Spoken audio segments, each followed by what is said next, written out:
Good morning বন্ধুরা, অনেক অনেক শুভ সকাল তোমাদেরকে জানাচ্ছি। জানিয়ে আজকের ভিডিওটা শুরু করলাম। আজকে হলো সোমবার আর শ্রাবণ মাসের দ্বিতীয় সোমবার পড়েছে। তো সকালে ঘুম থেকে উঠে পড়েছি অনেকক্ষণই।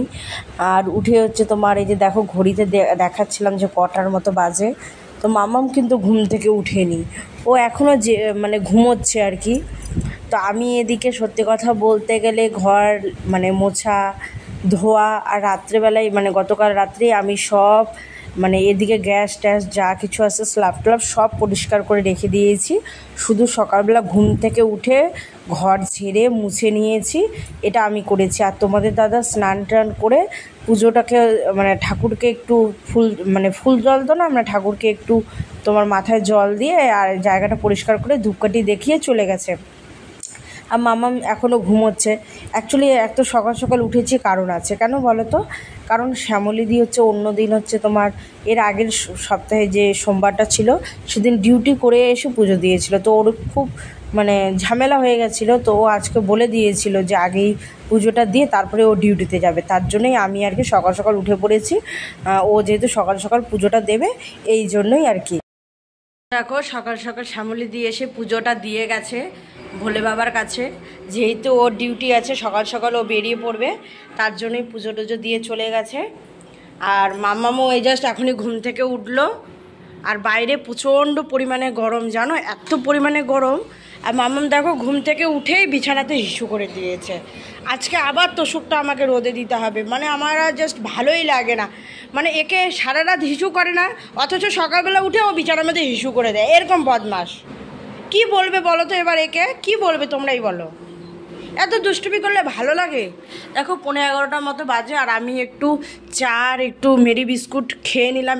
এক দুটো বিস্কিট দিয়ে একটু চা খেয়ে নিলাম, কারণ খালি পেটে তো পুজোটা দেওয়া যাবে না, সেহেতু তোমার খেয়ে নিলাম। আর তোমাদের দাদা প্রসাদটা আনিনি ঠাকুরের, নাহলে আমিও স্নানটা সেরে পুজোটা দিয়ে দিতাম। এখন আমাকে তোষকটা আবার রোদে দিতে হবে, জানো, কারণ এই যে হিসু করেছে এটা এভাবে রাখলে তো হবে না।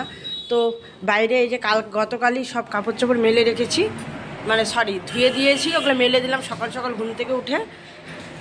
বাইরে কিন্তু ভীষণ সুন্দর হাওয়া, জানো, কিন্তু ঘরের ভেতরেই হাওয়া নেই। যে দেখো কাপড় চোপড় মেলে দিলাম, বাইরে প্রচণ্ড পরিমাণে সুন্দর হাওয়া দিয়েছে, কিন্তু ঘরের ভেতরে না হাওয়া একদমই ঢোকে না। উফ, এত গরম, কিচ্ছু ভাল লাগছে না। রান্না করব সেটারও করতে হয়। মামামকে জাস্ট এখনই ব্রাশ করিয়ে দিলাম। এখন মামামকে খাওয়াবো, খাওয়াটা রেডি করে ওকে খাইয়ে দেবো। তারপরে স্নানটা করব, নাহলে পুজোটা দেবো। দেখি কি করি আর কি, ভাবনা চিন্তা করছি। দেখো এরকমভাবে কপালের মধ্যে কী সব এগুলো উঠেছে। কিছুদিন আগে উঠেছিল, তখন তো মামামের চুলটা একদম ছোট ছোট করে দিলাম ওই যে সেলুনে নিয়ে গিয়ে। আবার এইসব উঠেছে, দেখেছো? আজকে ঘুম থেকে উঠে এরকম হয়ে গেছে। কি যে উঠেছে, গলাও দেখছি এক দুটো উঠেছে, গলাতেও উঠেছে। গরমের থেকেই যতদূর সম্ভব এগুলো হচ্ছে, জানো। আমার আর ভালোই লাগে না, সারাদিন মাথাটা তো মেয়েটা চুলকাতে থাকে। মাথাতে কিন্তু খুশকি নেই, বুঝেছো, মাথাতে খুশকি নেই, অথচ মাথাটা সবসময় চুলকায়। কেন বলো তো? মাথাটা প্রচণ্ড ঘামে ওর আসলে, এই জন্য। এই যে দেখো মামাম এখন খেলা করছে। তো আমি তোমার মামামের খাবারটা এখন রেডি করে মামামকে খাওয়াবো। আর শ্যামলীদি তো যাই হোক পুজোটা দিয়ে দিল, এখন আমার পুজো দেওয়াটার পালা। আমারটা দিলেই ব্যাস কমপ্লিট, আর রান্নাটাও সারতে হবে। তো যাই হোক এদিকে আমি রান্নাটাও সেরে নিলাম, কারণ রান্নাটা সেরে নিয়ে তারপরে কিন্তু পুজোটা দিতে হবে। তো আজকে একটু স্নান টান করে একটু যেহেতু সময় হাতে পেয়েছি, তোমাদের দাদা ঠাকুরের প্রসাদটা আনবে বলেছে, দুপুরবেলা খেতে এসে নিয়ে আসবে, তার জন্য আমি একটু সময় পেয়েছি। তাই একটু ভাবলাম যে শাড়ি টাড়ি পরে আজকে একটু ভিডিও কয়েকটা করব, আর তার সাথে তোমার ঠাকুরটাকেও পূজা দেবো। অ্যাকচুয়ালি কী বলো তো, গরমে না শাড়ি পরতে ইচ্ছে করে না। আর আমার না সেরকম এখানে সুতির শাড়ি বা অন্যরকম শাড়ি আনা নেই যেটা পরে আমি পুজো দেবো। তো এই একটা সিল্কের শাড়ি ছিল জর্জেট টাইপের, তো এটাই আমি পরে নিলাম। আর রেড কালার যেহেতু পরলাম, কেন, কারণ ঠাকুরকে পূজা দেবো তার জন্য। তো ভাবলাম যে একটু আলতা আলতা পরে আজকে একটু ঠাকুরকে পুজো দেই। সেই জানো কবে আলতা পরেছিলাম ঠিক মনেও নেই, কেন বলো তো? পড়ার সময়ই হয় না। আর গত বছর তো আমি মামার ছোট ছিল, তাই আমি শ্রাবণ মাসে ঠাকুরকে এমনি ভোলে বাবার মাথায় জল ঢেলেছি, কিন্তু উপোস টুপোস করিনি, সেরকমভাবে হয়তো নিরামিষও খাওয়া হয়নি, ঠিক মনে নেই আমার। কিন্তু হচ্ছে তোমার মাম্মাম যখন ছিল না তার আগে আমি প্রতিবারই মানে নিরামিষ খেতাম, ঠাকুরকে পুজো দিতাম, মানে সব কিছুই আর কি করতাম। কিন্তু গত বছর হয়নি করা, মামাম ছোট ছিল তাই করতে পারিনি, মানে এমনি হচ্ছে তোমার পুজো দিয়েছি। আর এবছর খুব ইচ্ছে করছিল যে না ঠিক আছে, যতটা কষ্ট হয় হোক, একা হাতে যতটুকু পারবো ততটুকুই করব। ঠাকুর যদি তাতেই সন্তুষ্ট হয় ওতেই অনেক। ঠাকুর তো দেখছে সব কিছু একা হাতেই সব কিছু করতে হয়। তো যাই হোক, রান্না টান্না করে স্নান টান সেরে একটু আলতা পরতে বসেছি। তো মাম্মাম কিন্তু কার্টুন দেখছিল, হঠাৎ করে ও দেখলো যে আমি আলতা পরছি, ও তারপরে পড়ার জন্য বায়না করছিল। তো এসে আমাকে বলছিল মা ও পড়বে আর কি, বারবার করে বলছিল। তো আমি বললাম ঠিক আছে, আমি আগে পড়ে নেই, তারপরে তোমাকে পড়িয়ে দিচ্ছি, তুমি বসো।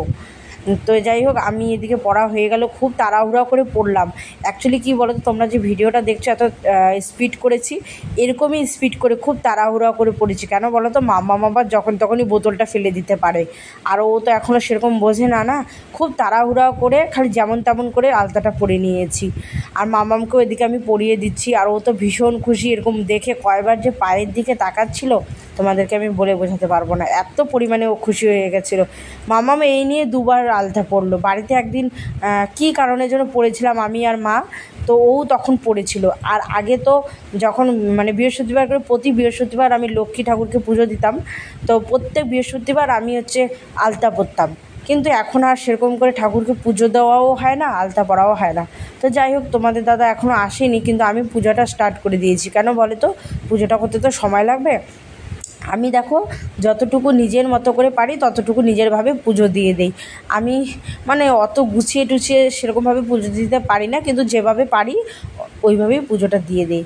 আর ওই যে দেখতেই পেলে আমি হচ্ছে ঘি টি দিয়ে তারপরে ভোলে বাবাকে স্নান টান করিয়ে দিচ্ছি ভালো করে, তারপরে ফুল জল সব কিছু দিয়ে টিয়ে। যাই হোক, পূজাটা শেষ হতে না হতেই তোমাদের দাদা চলে এসেছিলো। আমি আগেই ফোন করে দিয়েছিলাম যে আমি পুজো দিচ্ছি, তুমি তাড়াতাড়ি চলে আসো। তো যাই হোক, এদিকে ভোলে বাবাকে স্নান টান সারিয়ে ফুল টুল এদিকে সরাচ্ছে। এই দেখো মামার কত দুষ্টুমি করে, এইভাবেই দুষ্টুমি করছে, আর আমি এইভাবেই পূজা দিচ্ছি। কি করব বলো, মানে এরকম তো কত রকম দুষ্টুমি করতেই থাকে, ওইভাবেই আমাকে ম্যানেজ করে পুজোটা দিতে হয়। কি করব, পুজোটা বলে না, সব কাজই আমি ওইভাবে ম্যানেজ করে করতেই পারি। আর এত গরমে না শাড়িটা পরে জাস্ট আমি থাকতে পারছি না, মানে এত পরিমাণে গরম। আর বুঝতেই পারছো, হঠাৎ করে এরকম করে পরলে তো গরমটা একটু লাগবেই বলো। আর বাড়িতে তো সবসময় সুতির শাড়ি পরি, অতটা গরম মনে হয় না। তো যাই হোক, আমাদের এই ঘরগুলোয় অতিরিক্ত গরম, আর কি বলবো। তো যাই হোক, তোমাদের কেমন লাগলো অবশ্যই তোমরা কিন্তু ব্লগটা জানাবে। আর হচ্ছে তোমার দেখো, আমি যেভাবেই পারি ওইভাবেই পুজো দিয়েছি, আর ওইভাবেই পুজো দিয়ে এই ব্লগটা শেষ করব, বেশি বাড়াবো না। কারণ হচ্ছে খুব শরীরটা মানে খারাপ লাগছিল, কারণ সারাদিন সেই সকালবেলা একটু চা আর বিস্কুট খেয়েছি, আর তো সেরকম কিছু খাইনি। তো তোমার দাদাকে বলছিল তাড়াতাড়ি আসো, পূজাটা দিয়ে খেয়ে নেব। এখন আর বেশি থাকতে পারি না, কিন্তু যতটা পারি চেষ্টা করি থাকার আর কি। ঠাকুরকে তো দিতে হবে বলো, বাড়ির বউ হয়েছি, এতটুকু তো কর্তব্য পালন করতেই হয়, তাই না? এই দেখো, ঠাকুরকে পুজো টুজো দিয়ে দিলাম, এখন আমরা দুজনে খেয়ে নেব, মামামকেও খাওয়াতে হবে। তা যাই হোক, তোমাদের কেমন লাগলো অবশ্যই তোমরা জানাবে। যারা নতুন দেখছো প্লিজ চ্যানেলটি সাবস্ক্রাইব করে দিও, ফলো করে দিও। সবাই ভালো থেকো, সুস্থ থেকো।